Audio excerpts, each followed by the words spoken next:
What's up, brothers? Today I'm going to be bringing you the 11.5 patch note rundown for ADC mains. Before we get started, number one, I'm not editing because I'm still in class. Number two, I'm going to just be going over the bot lane changes first, and then I'll transition into other changes that don't impact our role as much, but I just feel like most people only want to see the ADC and support changes so they know what's directly impacting them. So I'm going to be going over those first, and then I'll go to the other stuff. Anyway, leave a like, subscribe if you're new. Yeah, all the other stuff. So I guess we can cover Annie, but it's the AP ratio going up, so this impact... Oh, no, it's going down. So this will make... I mean, in theory, this just makes Annie worse in period, or like in general, but I'll go over it later. Blitzcrank armor's up, and the damage on his Q is up, and so is the AP ratio. This doesn't really do all that much. Blitzcrank... I have to yawn, dude. See, normally I could cut that out, but it sucks. Okay, but Blitzcrank is going to be a little bit tankier and his damage is going up. You still play against him literally the exact same way. This isn't going to, like, change him all that much. I mean, to be fair, 3 armor is decent, but for the most part, in lane, you kill Blitzcrank after you kill the ADC. So his armor going up doesn't really do all that much unless you decrease the cooldown of other stuff. I don't know. I don't see this buff mattering all that much because typically you just avoid Blitzcrank. And I don't know, ADCs don't really poke them all that much because you have to be behind minions, and there aren't really all that many ADCs that can poke supports with, like, while they're behind minions. Like, you don't have, like, Twisted Fate cards, Brand W, that kind of stuff. And those do magic damage anyway. Like, Ezreal Q is going to do physical damage, but it's not going to... yeah, you get what I'm saying. This buff really does not mean all that much. Caitlyn Q damage ratio increased later, so this is for leveling it up. The AD ratio goes up. This is just nice for clearing waves. If you're a little bit behind on Caitlyn, it can be really effing annoying when your Q doesn't, like, completely last hit. Or when you Q auto the frontline minions and it takes like 2 or 3 autos sometimes even, it sucks. So this is just gonna help Caitlyn. It just curves her out a little bit more. It can feel really annoying to play the champ, but this isn't gonna be like some huge buff for Caitlyn. This is more for wave clear than anything. So yeah, this doesn't really do all that much. I cannot wait to read these fucking Irelia nerfs. Cannot wait. Okay, Rel, W cooldown decreased later, down 2 seconds. I like this. Oh, it doesn't say decrease later. I'm silly. But Rel W cooldown is decreased. Essentially, I played a good amount of Rel, and I really like Rel. As like playing her and playing with her and playing against her, I just think it's one of the few good champions that they actually released recently.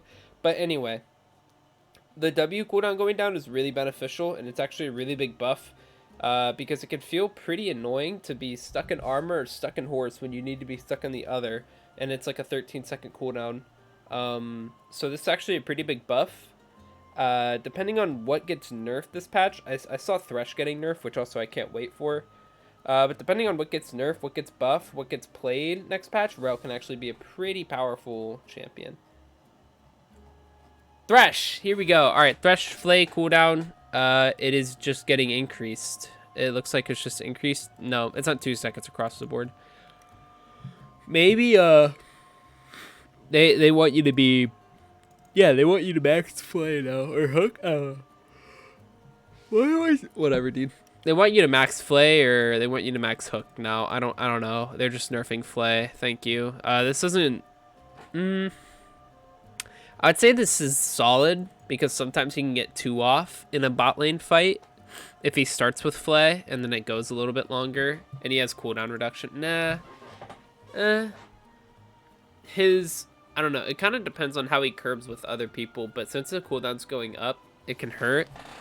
I don't think this is that big of a change, but it's a nerf. It's not like it's not like giving Camille's W a little bit less damage. This hurts, but it's not like Thresh is dead. Here's the fucking one. This is it, boys. Okay, so I have been talking about how XAYAH needs buffs to her ultimate cooldown since the start of the fucking season, bro. And we are finally getting them. 7, almost 8 months later, we're getting these buffs. I was suggesting that you just take 20 off at rank 1, but it seems they went above and beyond 25 at rank 2 and 30 at rank 3. This is really huge. XAYAH stacks CDR regardless. Okay, maybe she doesn't stack it, but she likes CDR regardless. So this is hype, guys. This is really big. If there's one highlight of the patch for me, it's not even the Thresh nerfs. Isn't that a shocker, boys? It's not even the Thresh nerfs that's a highlight. It's XAYAH, bro. This is really, really good. This affects our play more than pro play, just because pro players don't really care all that much about, like, oh, guys, our XAYAH's ult's down. Let's just wait. Seriously, like, just don't get in a fight right now. Just, yeah, like, XAYAH, just play safe. That's pretty much it. But then, for people like us who just make fucking mistakes all the time, having Featherstorm on a lower cooldown, way, way, way more beneficial. XAYAH should already be strong in the current meta. I don't know what's getting changed this patch, but yeah, it doesn't look like all that much. She would have been better earlier on this year. I think the ADC meta is a little unfavoring towards her. Champions like Varus, Kog'Maw, and Ezreal are pretty good counters into her. However, there's going to be more times to be playing XAYAH, and that's all I fucking care about. I can see the win rate going up by like 2%. Honestly, 2% max. I'm saying 2% max. But like, these buffs, guys, they're huge. These are big buffs. Like, let's see. Probably is like, okay, this dude, this could be close to a 49, maybe even a 50. These buffs, I can't exaggerate this enough. 20 seconds is huge, especially when we have CDR. This champ's win rate will go up by a decent amount. It is at least going to go up by 1.5. And if it isn't, come back to this video and flame the shit out of me. It'll go up by 1.5. Like, it'll be damn near 49 or above 49. Okay. There we go. That's all the ADC changes. Now let's get into the stuff and I'll explain how do you play against this stuff. So, Annie, AP ratio is going down against Annie, bro. Ward. Just fucking ward and be careful. ASOL, Q cooldown is increased. A lot of people are... They're mad that ASOL is getting nerfed. Bro. Like, really? Champ is... Oh, I guess it's only the one tricks playing him. Holy shit. Yeah, only ASOL one tricks are playing him. But, this champ is stupid. Okay. I need to yawn again! Why? This video would be so much better edited. Okay. With the cooldown going up, I don't know. I don't think this affects him that much. Because his W is more the thing, right? So I don't even think ASOL win rate will go down this much. But people are like freaking the fuck out about it. This champ's win rate is going to stay pretty much the same. Right? Yeah, this isn't even that big of a hit. Whatever. Cassio E empowered damage is getting doubled at rank 1. And it's going up. Alright, so this is better for more skilled Cassiopeia players. Whenever you land the Q, Twin Fang's got to do a lot more damage now. It looks like, oh, Kennedy, it's just up by 10 at each rank, right? But that's not the thing. That's 10 base at each rank, and then the base is, like, multiplied by your ability power. This is going to hurt a lot. Cassiopeia already hurts. Alright, thankfully, we're nerfing Gwen. Gunning her level 1 E attack speed, which she maxed second, so this is nice. And then it curves out at the end. So they're just giving her less attack speed earlier on. And they're keeping it the same late, because they want Gwen to have her identity of being really good late game, but shit early game. The problem is right now, she's not shit early game. Irelia W, damage ratio decrease, damage reduction decrease later. So the 80 thing's going down for W, and the damage reduction is down later. Yeah, later, depending on her level. I mean, okay, champ's still gonna be fucking dumb. Sorry, guys. Oh, against Gwen? Dude, I think play low range 80 carries. I think. I still don't know. Against Cassiopeia, don't get caught in miasma, especially if you have a mobility spell. Irelia, I don't fucking know. I don't fucking know. Don't let her get 4 stacks, but I've been killed when she doesn't even have 4 stacks, so I don't know. Kale base MR is going down. There's not really much that we can do about Kale. Basically, just don't let her scale. Don't let her get level 16. Try to end the game. Kennen, Q damage increased. Okay, that's fine. Against Kennen, encourage your support to ward and honestly save your blue trinkets right before a fight. or right before you think he's going to engage, just so that you can like see where the F he's at, because if he gets you, he's going to kill you. All right, Mordekaiser W cooldown decreased. Stored. Oh wait, yeah, stored post mitigation damage from damage dealt increased. Okay. So if it's, this is good for Mord. There are a lot of times when this W like is just gonna come off cooldown. 14 seconds top lane. There's generally longer fights.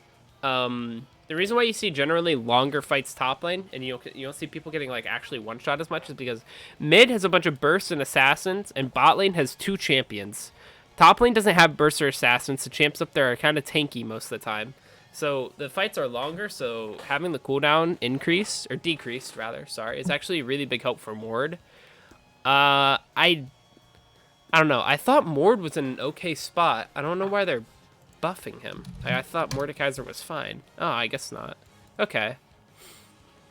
Well, this should be decent for Mord. I don't think he's going to be broken, but this should be a good punch in the right direction. You know. All right, Nidalee. Health and health growth increase are making it a little bit more forgiving to play Nidalee, especially if you don't know how to clear all that well. I kind of like this change because her the players that are bad at Nidalee will be hurt by this more than the players that are good at Nidalee. With that being said, this is a lot of health, right? Yeah, 10 extra health. Okay, never mind. It's not like it really is. This is a good amount of health. I don't see it being stupid. I don't see Nidalee being like, wait, why am I not killing her anymore? But yeah, I would say this is one of the better changes that you could be making to the champion Nidalee. Against Nid, don't get hit by spear. More, maybe take QSS, but just kite him in the death realm. Rumble, various Rumble heat systems. Jesus fucking, what? I don't care, bro. It looks like just a fuck ton of bug fixes. Rumble now overheats upon reaching 100 heat instead of having a short window where multiple spells could be cast before overheating. Wait, doesn't this hurt Rumble a lot? Because wouldn't you like use E1 and then overheat with Q, and then you could use E2, right? So that hurts, right? So this is actually bad for Rumble. This doesn't look like it's addressing it. Well, there's bugs being fixed too, so you can't exactly tell. But against Rumble, don't fight in the jungle. Don't get caught by Equalizer. Shyvana, Q cooldown is decreased. AP ratio is added. No, it's not added. It's up by 10. And the second hit... Okay, so this is a lot, actually. This helps her AP clear a lot. This is solid. Shyvana's kind of trash right now. I don't know if this makes her broken, because it's only to her Q. But I would say this is big, because it helps her clear a lot. I would say Shyvana's going to get played a sizable amount more. I don't think she'll be broken, but she's going to be played a lot more, so watch out for her. Against Shyvana, you can kind of take advantage of the fact that she has no rage, but that kind of requires coordination. So if you see her in Clash and you're playing Clash, try to like be like, hey guys, she just ulted, she has no rage, let's fucking do something, like that kind of thing. Solo Q, it's a little bit harder. Silas, big changes, I'm assuming. Q detonation damage increase, W heal decrease. I like this, just because I've always said it. Silas's power scale, okay, so like every champ has power based on like a skill, right? So like a lot of XAYAH's power comes from her E and her passive, right? A lot of Silas's power right now comes from his W. And I think that is not how the champ should be played, because I don't think they designed it around his W. I think they designed it around his ult. Oh, wait, what'd I do? Did I mute? Wait. I somehow muted this shit. Whatever. Basically, Silas's Q being part of his damage more is better, because I think that that skill is harder to use. So it's more skill expressive when there's a good Silas instead of W, where it's, oh, I'm below 50% HP. You know what I'm saying? So I like this change. I'm a fan of it. Q damage is up. Yeah. Okay, if you're getting Silas, don't let him take your ult. If it's a good ult. And then obviously play accordingly if he take like to what ult he takes. If he takes Ashe ult, don't fucking be alone. You know, if he takes Kennen ult, don't let him flank you. That kind of shit. Syndra Dark. Oh, this is huge. So her Q. Syndra's really mana hungry and really dog shit right now, by the way. But holy fuck, is this champ dog shit. You'll probably never be seeing her, but basically don't get hit by QE. If you don't get hit by QE, the champ's fucking worthless. Viego, base damage increased on his Q. Damage against monsters is increased, and healing damage against marked minions is down. So they're making the damage higher and the healing less. Okay, so they're making his jungle heal a little bit, or his jungle clear a little bit worse. Understood. Against Viego, if you're fed, don't let him fucking kill you, bro.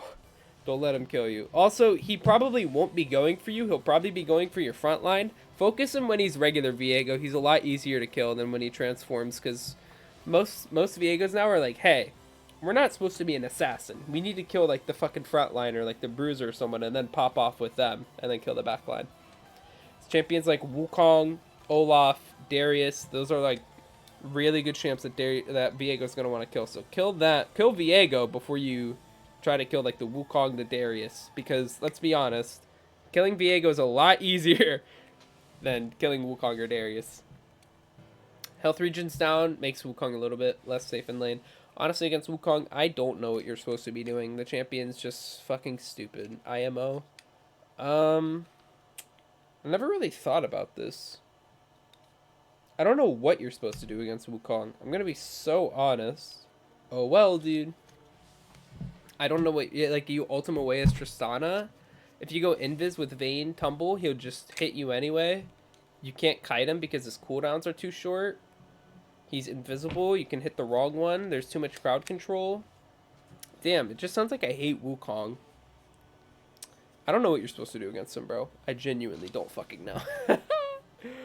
Hullbreaker. Hullbreaker could use some help. Okay, I don't give a shit. Ultimate Spellbook. Cool. Alright, and then the skins.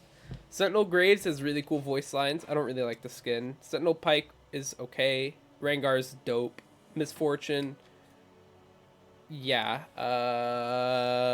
Akshans looks pretty cool. And this Thresh skin sucks. Alright, well. Hope you guys enjoyed. If you did, leave a like, subscribe if you're new. Sorry for all the yawning I did this episode. Now I just said yawning, and now I want to yawn. I'm going to end the video. Stay safe. I'll see you all next time. Peace out.